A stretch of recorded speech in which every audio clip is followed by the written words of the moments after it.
This is our 12th year. So I think that's something to celebrate. And you are lucky today because you are at the center stage conversation number 4, Inside the Inside Pitch with Christopher Lockhart. And he's a heavy hitter, let me tell you. This man has a lot of credentials. So I'm here to introduce the moderator for this Q&A. Her name is Katerina Eichenberger. Katerina serves, please applaud for Katerina. Katerina serves as Chief of Staff and Deputy Director of Admissions and Enrollment for Stowe Story Labs, a 501c3 nonprofit dedicated to helping emerging screenwriters and filmmakers get their work made and seen. Yes. Thank you, Katerina. Katerina is an actress. Her credits include a supporting role in the HBO film The Great Lillian Hall, opposite Jessica Lange, and directed by Michael Christopher. Yes. No. She has. We're not back here. He knows everything. She has starred in films that have premiered on Lifetime, My Nanny Stole My Life, and Secrets Beneath the Floorboards, and at national and worldwide film festivals. I Will Never Leave You Alone and Census. So thank you so much for Katerina. So for the moderator, you guys have a great show. Thank you. Well, thank you all for coming. We're really excited to be here, and I'm really excited to introduce Christopher Lockhart. I'm not going to run through his full bio, so you can find that on AFMX, but he is the story editor at WME, an independent film producer and an educator. And so this conversation is going to go in 2 parts. We're going to start with screenwriting myths, and during that time, we will take some questions. And then we're going to move into our Logline presentation. That presentation will run about an hour, and we may take questions during the presentation, but depending on time, we may push it to the end Q&A for a half hour. To kick us off, though, I wanted Chris to kind of explain what he does at WME. Hello. Is this on? Hello? On? Okay. So, as the story editor is strictly creative, and in a nutshell, I look for creative projects for some of our A-list clients. Great. Very concise. So, so we're going to start with screenwriting myths. Why don't you take it away? All right. First, I would like to say hello to the inside pitch because we are streaming live. Where is that camera? Wasn't it over there? Did he move it? Right there. Oh, there. We are streaming live to my Facebook group, so if you're on Facebook and you want to be in a writing community, check it out. It's called The Inside Pitch. The only bar to entry is you have to answer a question, but it's a very low bar. You just have to tell us how you found out about the group, and that's just to keep bots out, that's all. So, thank you to AFMX for allowing us to live stream. And Melody Carlisle, of course, thank you so much. And thank you to Katerina. All right, so we're going to talk a little bit about screenwriting myths. Somebody asked me, why don't you do a list of screenwriting don'ts, things that writers shouldn't do? And I thought, gee, like I don't really know if I think that there is anything like that. So I just maybe thought I'd put a little bit of a spin on it, and we talk about screenwriting myths, things that a lot of writers might believe to be true. So some of these are just, I'm generalizing, they might be based on my experiences, there's something for us to talk about. The one thing about this industry is nothing is etched in stone. Nothing. So with that, now, am I supposed to do this? Yes. Okay, here we go. All right, screenwriting myth number 1. Screenwriting is writing. Yeah. A lot of people think screenwriting is writing, but I'm going to say it is not writing. Some people take offense to that. but I'm going to say that screenwriting is construction. Screenwriting is not the same art form as being a novelist. Screenplays work based on their structure. Screenplays work based on the way one scene juxtaposes to another. Ebb and flow. Some of our greatest writers were some of our worst screenwriters because they didn't understand that screenwriting is construction. You look at the word playwriting, and that's spelled Playwrighting. Anybody know why? Anybody know what a write is, a W-R-I-G-H-T? It's a builder of, like a shipwright, is somebody who builds ships. Hence the word playwright, because you are a builder of plays. The dramatic form is construction. First and foremost, you have to understand how a screenplay is put together. Just because you're a novelist, just because you're great with words, just because you can write beautiful, mellifluous sentences, does not mean that you know how to write a screenplay. So screenwriting is construction. Hence, I say that screenwriting is writing is a myth. All right, screenwriting myth number 2. Yep. Don't break the rules. Now, first I might say, what are the rules? You talk to different people, you read different books, you go to different classes, everybody has different rules. But I say this is a myth because it's really the rule breakers who make a name for themselves. It's those scripts that break the rules that people remember. So why is it that people will often tell you don't break the rules? Because you're breaking the rules and you're not making it work.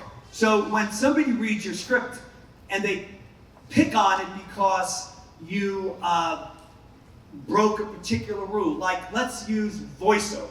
How many of you have heard you shouldn't use voiceovers in your screenplays, right? Quite a few of you. How many of you use voiceovers in your screenplays? Come on, I expect more hands than the other. Absolutely, right. And the reason why you often hear that is because you suck at using voiceover. You're terrible at it. You're telling us things that you could be showing us. They're just expository. We don't need them. And that's why people say, you shouldn't use voiceover.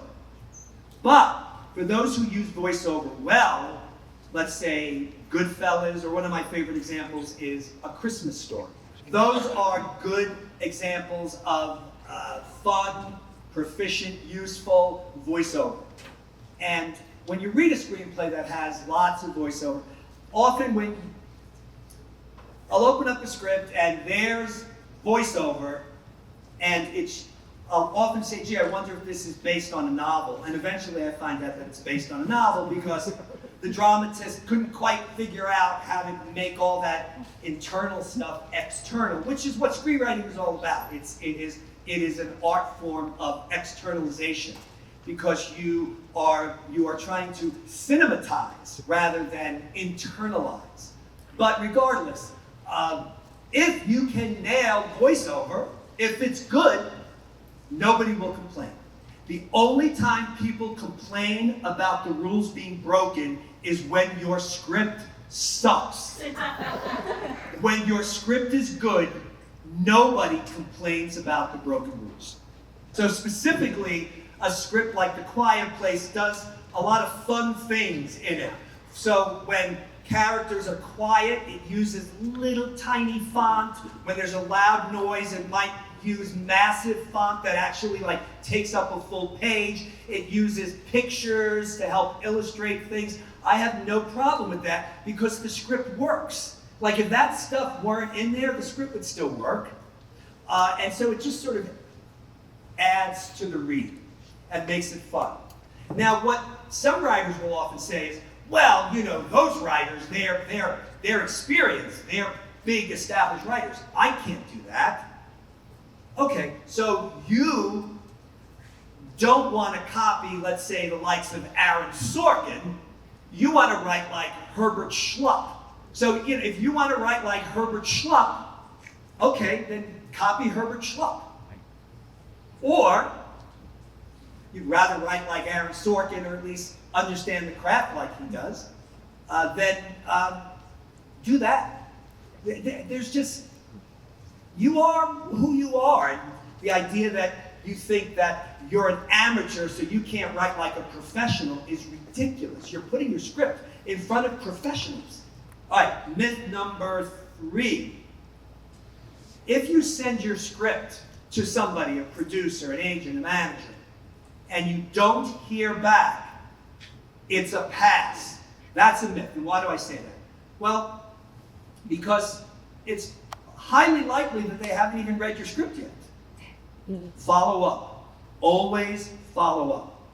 Follow up is crucial. The entire business is based on follow up. People are like, oh, well, I don't want to annoy the agent.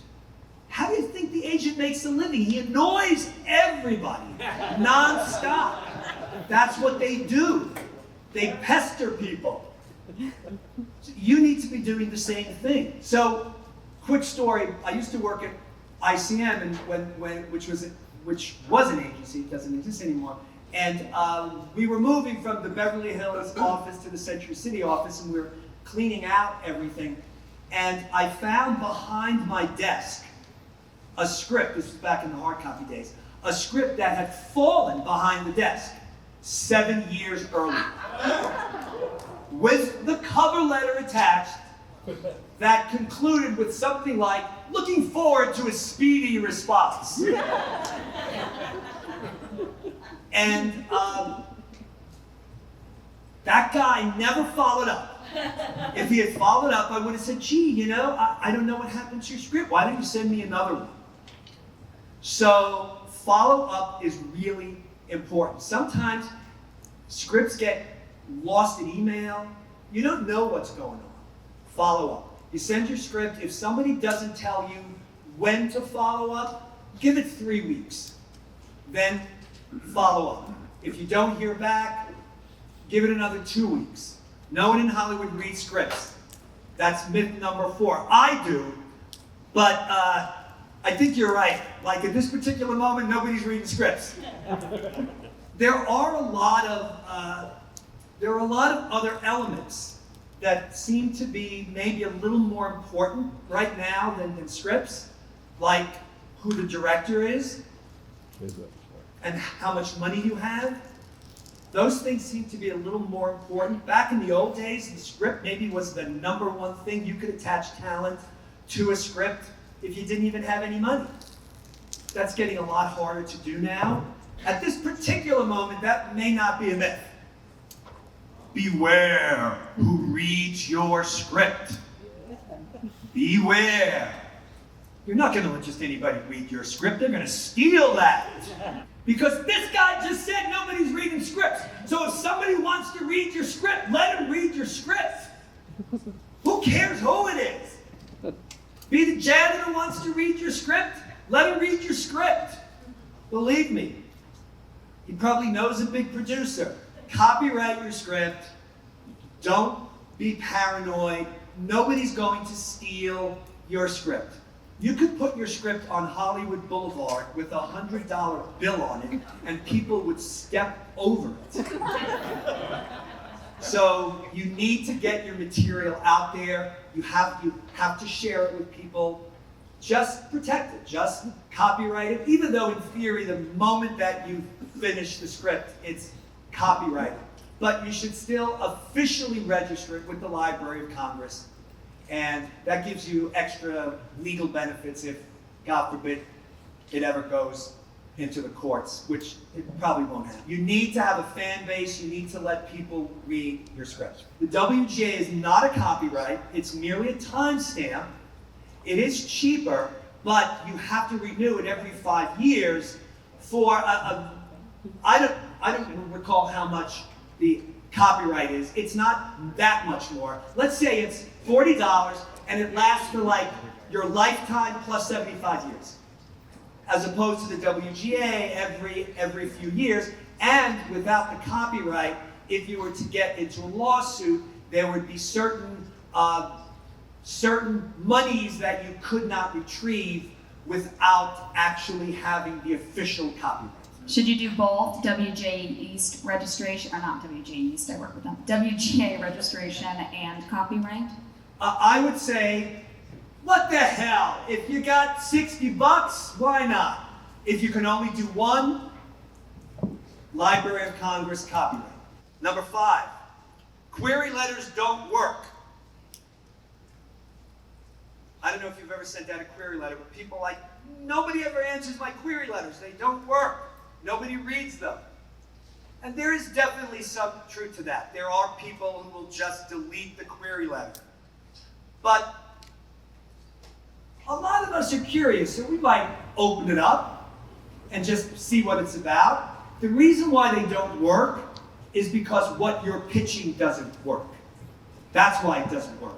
The actual process of using query letters is fine if what you're pitching is good.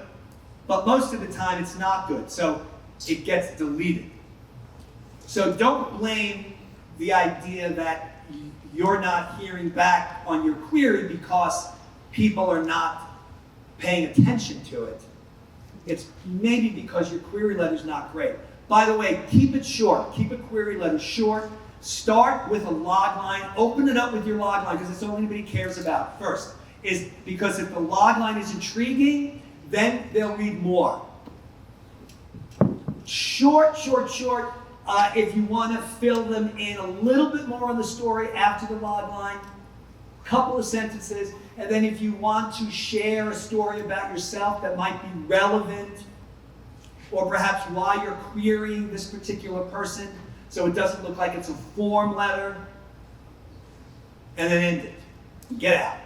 And do not, for a subject line, do not put query in your subject line. All right? Just put the title of the screenplay. That would be my advice. Because we send out emails all the time with script titles in them.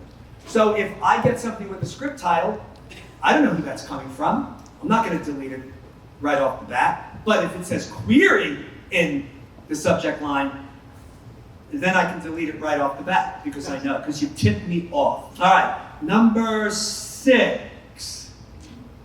Sign with any rep. Any agent or manager, the very, very first one that wants to sign you. Go with them. It's hard to get an agent or manager. Go with them. But that's a myth. Because you'll probably end up miserable and spinning your wheels. You do not have to sign with the very first person that shows interest. Because I know that's what a lot of writers say. Well, gee, nobody's ever shown any interest.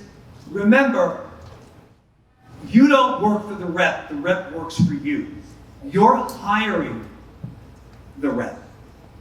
They're not hiring you. We understand that process? It's been twisted over the years a little bit, but the truth is that they only earn money if you earn money. So keep that in mind also. You're paying 10% to a rep. 10% of what you earn. That's it. There are a lot of people out there now, there's a lot of producers, supposedly producers, who are, they're selling their services to you for $2,500. They'll shop your script around Hollywood. No. All right, 7. You must live in Los Angeles. Yeah. Now, maybe there was some truth to that 20 years ago. But nobody needs to live in Los Angeles to write.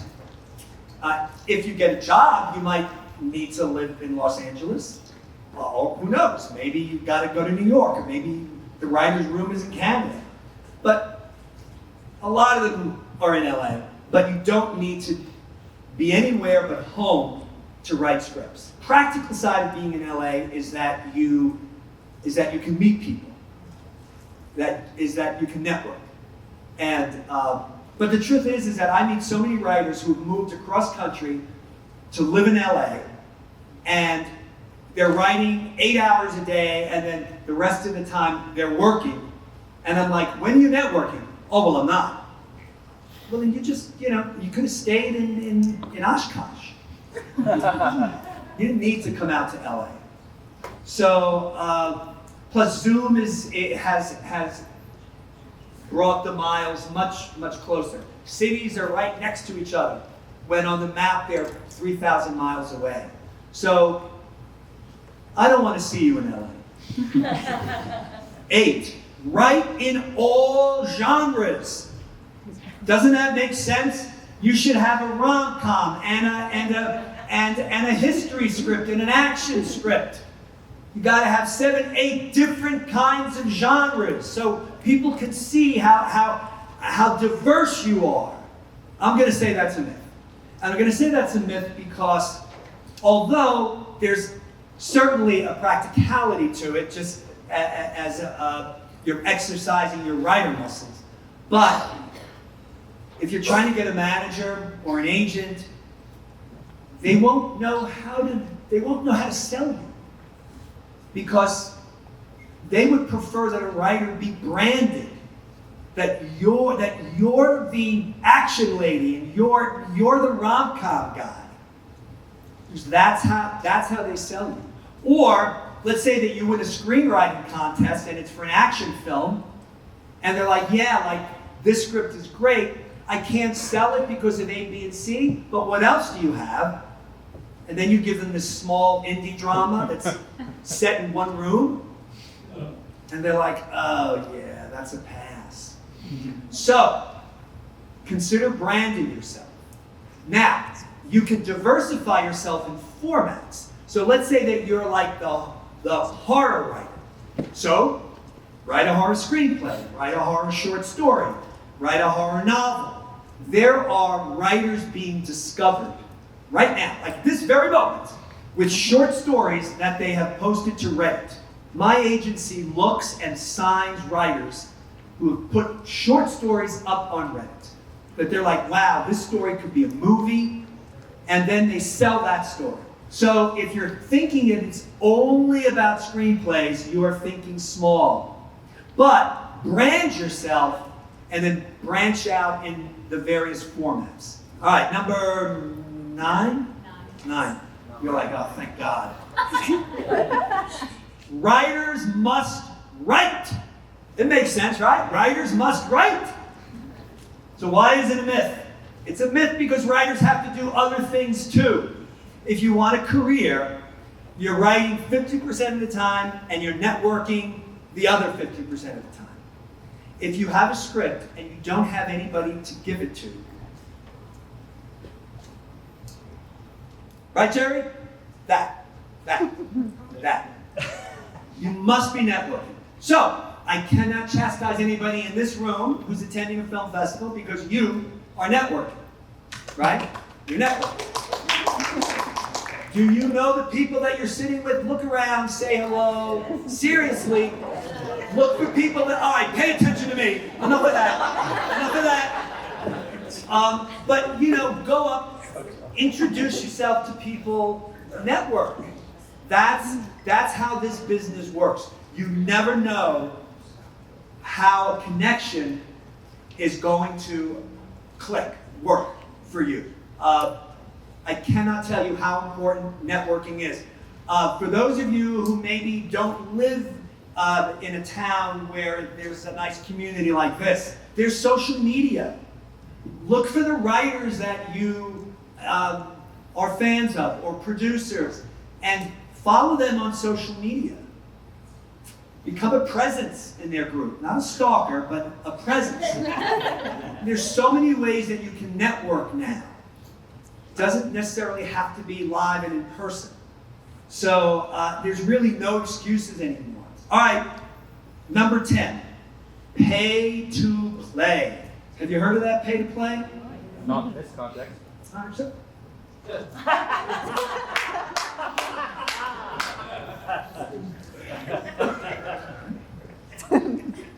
Talk to me after. All right, so when I say pay to play, there are a lot of contests or examples, yes. And, okay, let's use contests. Who said contests? All right, yeah, so there's a lot of contests out there. And they promote themselves as being conduits to the industry. Probably a lot of bullshit.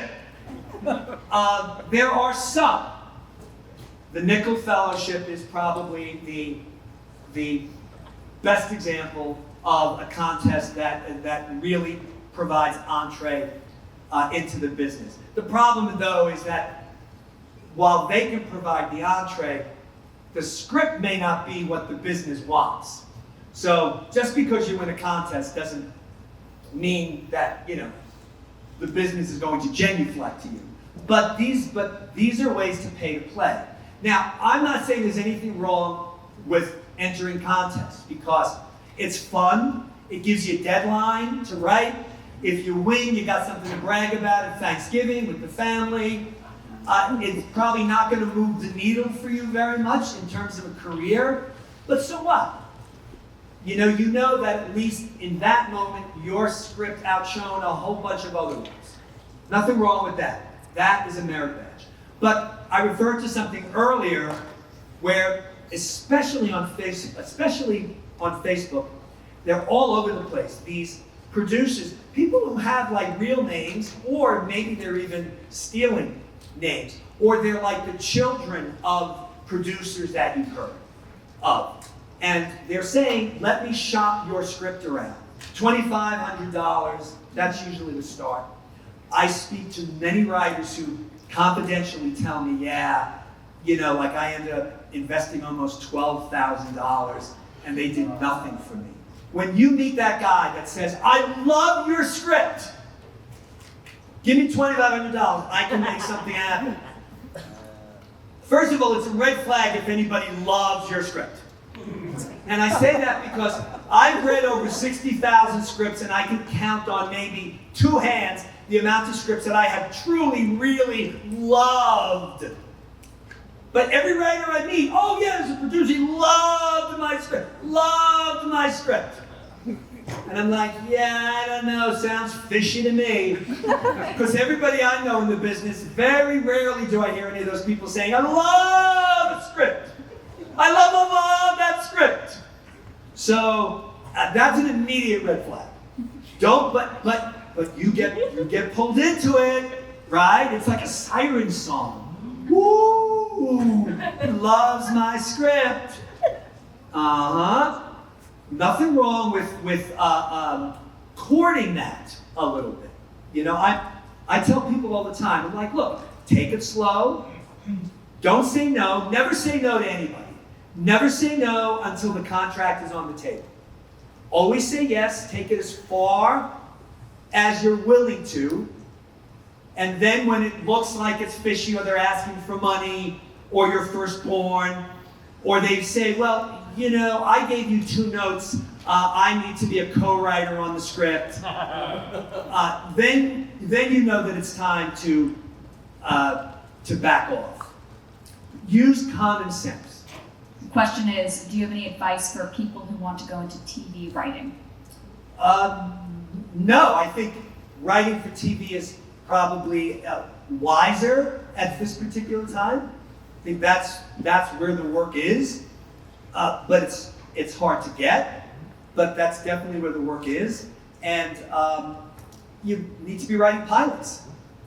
Don't write an entire season. Just write a pilot, and then if somebody likes it, they might ask you to write a Bible or do like a pitch deck or something like that. But don't go getting carried away with anything. The thing that you need most of all is the pilot. And just keep writing. What is the best script you've ever read? I don't know. I think probably one of my favorite scripts was Adaptation by Charlie Kaufman. And I just say that because it's a little bit self-serving, because it's a script about writers writing, and so I could really relate to it. I also happen to think that it was a brilliant script. The movie wasn't as good, in my opinion, as the script was. Any script that I've ever loved, the movie is never as good, with one exception, and that was The Social Network. That was a script that I loved, and the movie was just as good. But any other script that I've ever loved, the movie couldn't quite come up to the standard of my experience with the script. How do you get an agent? That is, there's no answer to that question. People will say, how do I know when I'm ready for an agent? And I'll say, because they'll be knocking on your door. Exactly. And you need to not only have the right material, but you also need to position yourself in a place, in a way that reps become aware of who you are. Now you can certainly query and do all of that as well, but that is augmenting your networking. Really the best way is to just get a recommendation, that you have a friend or you know somebody who is repped, who loves your work. And I get people all the time who say, you know, could you recommend me? And when I read their script, I'm like, I can't recommend you. And I think I've probably done that in my 27 years of doing this. I think only one time did I ever recommend a script to an agent. And that writer was signed. But I have a high standard, and I know that my coworkers do or that other agents do. And so like the script has to cut mustard with me. And as it would with your friend as well. Bad exposition kills the script, but there are many, many ways for you to get the pertinent information across to the reader without it being on the nose. So it's on the nose exposition stuff. We're like, oh my God, this is like Harry the Explainer is now just explaining everything to me. You've got to find more subtle ways to get it out. Sometimes, like an easier way to get an exposition is like during an action scene. So you'll see that a lot where two characters are being shot at and they're arguing about something and they're getting out that information that we need to understand. Exposition is information in a script that you need to know in order to understand the story. So for example, it might even be backstory. You know, how do you expose the backstory? How do you expose the information that has occurred before the story has even begun? Sometimes I marvel at a script. I'm like, wow, what a clever way to get out the exposition. So, nope, I'm fine with it if it's done well. Here's the transition. Now, we're moving to log lines. Yay! All right. How about we all go to the bar? I don't even drink. Jerry, I don't drink, but I'm ready for one. Okay. All right. All right, so you've all heard about log lines. I was at your class last night. We were talking about log lines. And so what is a log line? A log line is the way you introduce your script to people. Somebody might say, what's your script about? And instead of spending an hour literally telling them what the script is about, you give them a log line. A log line, now I'm glad I got this here. A log line conveys the dramatic story of a screenplay in the most abbreviated way or manner possible. All right, a log line is a window into your story, a calling card for your screenplay, and it is a utilitarian tool to present your story. It's nothing fancy. It's literally a calling card. Many of you have calling cards, right? You've got a business card with your name on it and your number and what it is that you do. That's exactly what a log line is. Because, you know, you're in that elevator with somebody. Here's my script. You give somebody the log line. You're like, wow, that's interesting. Tell me more. Or, thanks. What else do you got? But it's not just for other people. A log line is also for the writer. Because it's a tool that the writer themselves can use. A log line, I like to see it as the GPS of your story.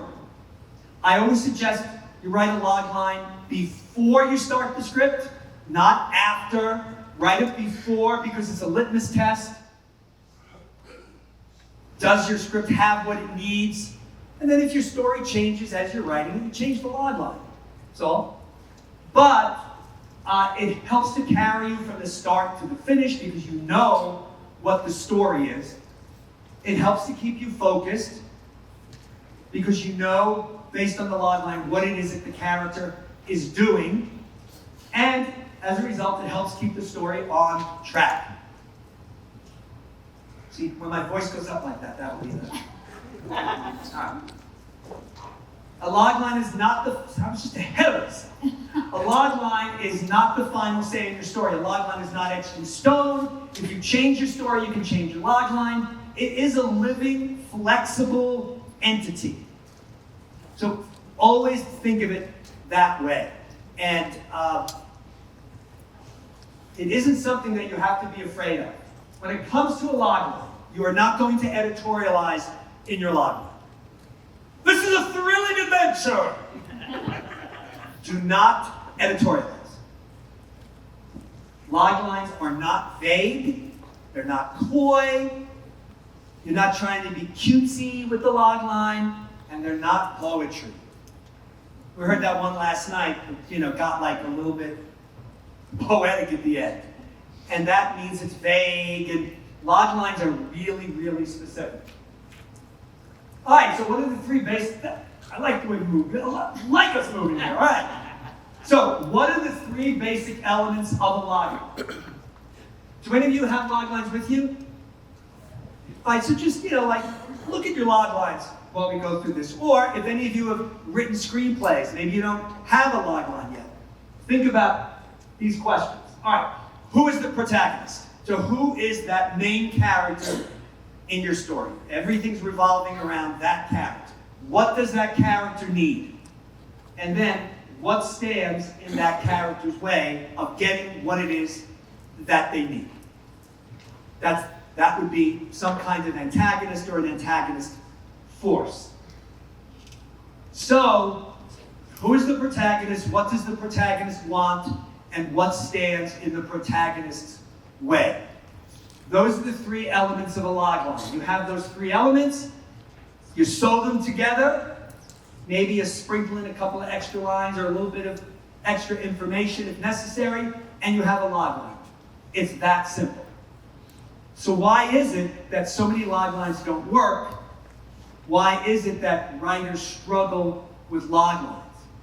And my experience has been, it's because of that second element, which is what does the character want? There are too many screenplays out there with a protagonist that doesn't want anything. And if the protagonist doesn't want anything, you don't have a story. So when we think in terms of wants, think of it in terms of a goal. That your character has a goal. Your character is going to spend the entire 90 to 120 pages struggling to achieve that goal. One goal. Very simple. A goal is known by many synonyms. It could be a struggle, a quest, a mission, intention. That's a word that Aaron Sorkin uses. Journey. That's like Christopher Vogler and the mythic journey. A story purpose.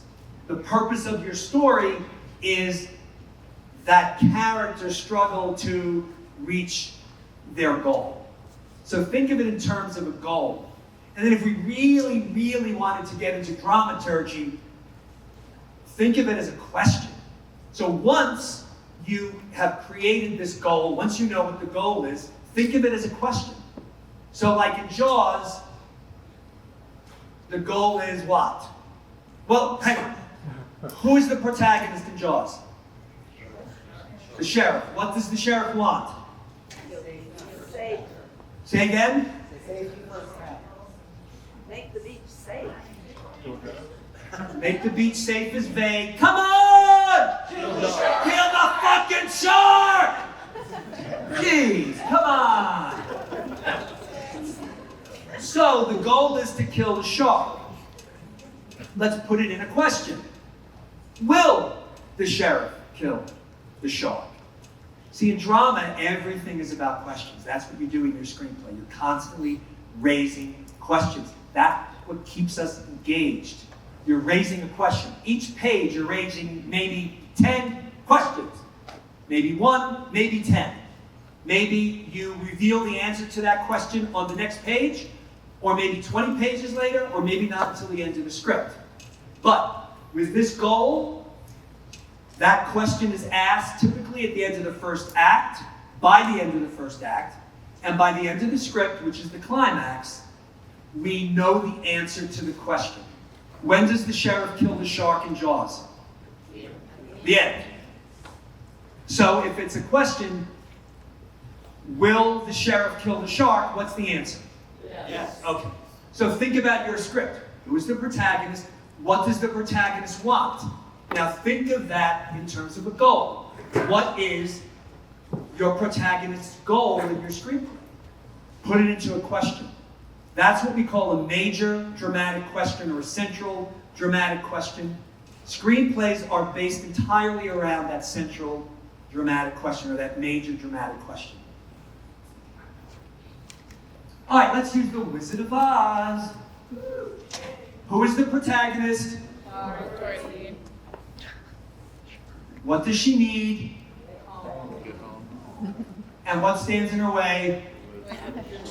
Very simple. And all you got to do is string that stuff together and create a logline. After a twister transports a lonely Kansas farm girl to a magical land, making an enemy of a wicked witch, she sets out on a dangerous journey to find a wizard with the power to send her home. I'm not saying that that's the greatest logline ever, but that's a logline. It tells us who is the protagonist. It tells us what does she need. She needs to get back to Kansas. And what stands in her way? The wicked witch. And we get all that information, plus the idea that she needs to meet the wizard and utilize his powers in order for her to get home. Does that make sense? Yeah. Simple. All right. So some suggestions. Use words like must, struggles, fights, investigates. Words that are external and suggest momentum and conflict. Avoid words like decides, realizes, learns. These are internal and suggest a moment within a story rather than a dramatic overview. Last night in your class, there was a student who used the word choice. And the problem that I have with the character making a choice is that that feels more like it's a moment in a story.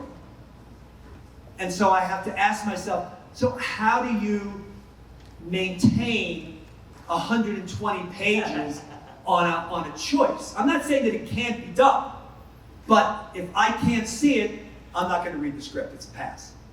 Log lines present the basic facts of your story. Log lines present the story, not the theme. Log lines might infer theme, but they don't state theme. Theme is not fact. Dorothy wanting to get back to Kansas, that's a fact of the story. Theme is not a fact. Theme is subjective. So log lines are objective, not subjective. Log lines are specific. So we heard earlier with Jaws the idea of making the beach safe. That is true, but that's not specific because I don't know what that movie looks like, making the beach safe. So what, he's going to put cops out there? Or I don't know what that means. But if you tell me that he sets out to kill the shark, there's no interpretation to that. It's clear. It's a fact of the story. So that's the way you want to think. Look at your logline and say, is somebody going to understand exactly what I mean, or are they going to interpret it? And you don't want anybody to interpret. All right, so here's a version of The Wizard of Oz that doesn't work. A lonely farm girl, feeling misplaced in the world, sets out to find where she belongs and ends up over the rainbow and learns there's no place like home. Now you laugh, but this is far more common than the other one. I guarantee you that if you wrote The Wizard of Oz, this is the logline that you would send me. And I tell you why. Because it's that muckety-muck that ultimately inspires you to write it. It's all that internal stuff, all that emotional stuff. That's what really inspires you to write that script. But I don't know what that movie's about. The other one presents the facts of the story. We understand what the movie is about. All right, here's a log line for Jaws. A hydrophobic sheriff struggles to kill a man-eating shark during tourist season when the Chamber of Commerce refuses to close the beach. You'll note the use of hydrophobic because we know that he has a fear of water, and so that actually that specific word helps to create conflict, because we understand that in order for the sheriff to kill the shark, unless the shark is going to come to his house, he's going to need to go out in the water. And I don't think anybody needs to spell that out for us. I think that's pretty clear. So that is a log line. You could potentially write a better one, but again, this has the elements that we need. Who is the protagonist? It's the sheriff. What does the sheriff need to do? Is to kill the man-eating shark. And what stands in the sheriff's way? Well, it's the Chamber of Commerce, but we also would understand intrinsically that it's the shark too. All right, Black Klansman. This script won the Academy Award for Best Screenplay. Stars one of my clients, John David Washington, son of Denzel. Colorado Springs' first black policeman infiltrates the local chapter of the KKK, posing as a white man with the intent of taking down the organization. All right, so who's the protagonist? The first black policeman. What is it that he wants? Take down the KKK, and who's the antagonistic force? We assume it's the KKK. All right, there you go. Simple. Isn't this easy? So easy. But what if you have an ensemble cast, right? Like you've written a screenplay and it's an ensemble. You don't have like a leading character. All right, here is Love Actually. Remember that? Oh yeah. All right. A varied group of Brits struggles with the pleasures, pain, and power of love during the Christmas season. So this breaks the rules a little bit, but you have to because we don't have a leading character in Love Actually. So what we do with an ensemble piece is we look for the unifiers in the story. What are the unifiers? So in Love Actually, the unifiers are Christmas. The unifiers are London. The unifiers are love. Each of those stories, I don't know how many stories there are, maybe 5 or 6. Each of them are variations on the theme of love. It's a cheat compared to what I've been saying all along, but this is the way you would do it. I mentioned Crash last night. None of the kids knew the movie. Anybody here remember Crash? Okay. So, what are the unifiers in that movie? So if you were going to write a log line and you said, all right, what are the unifiers? What are they? Because remember, there's all different stories, but in an ensemble piece, there will be things that connect it. So what are some of the unifiers? Car accident. Car accident. Racism, big. What else? It's set in one day. Yes. It's set in Los Angeles. Always look for time and place. If you're writing an ensemble piece and you don't have unifiers in it, you've written a crappy piece. Time and place are always a very big unifier in ensemble pieces. Like there were movies, Valentine's Day, right? You know, Mother's Day. They came up with a whole bunch of those schlocky movies.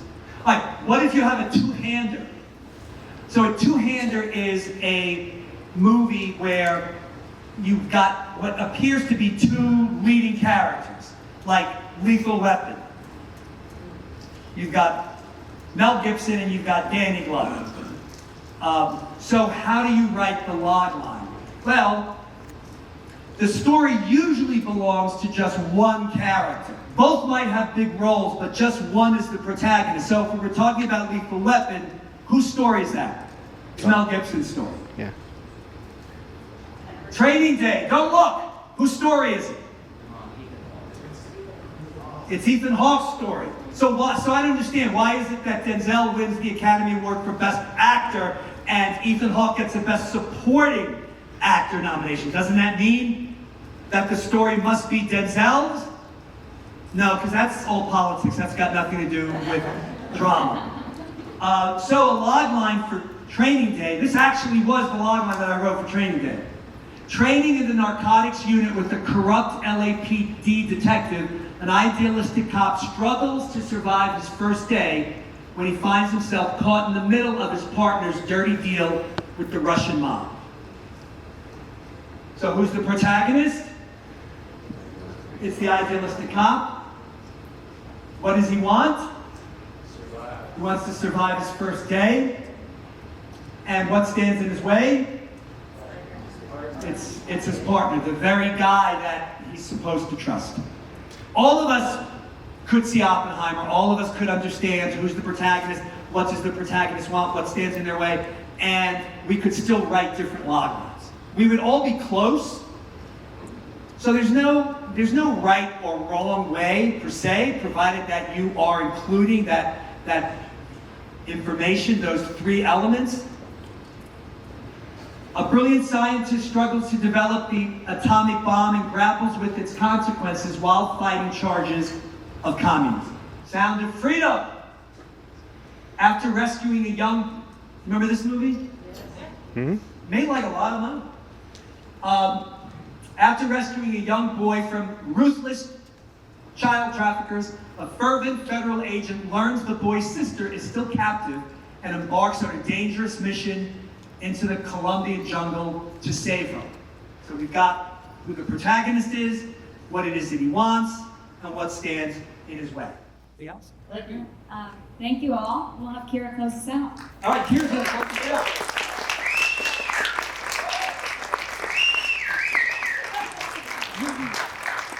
Hi everyone. So, thank you so much. Thank you, everybody.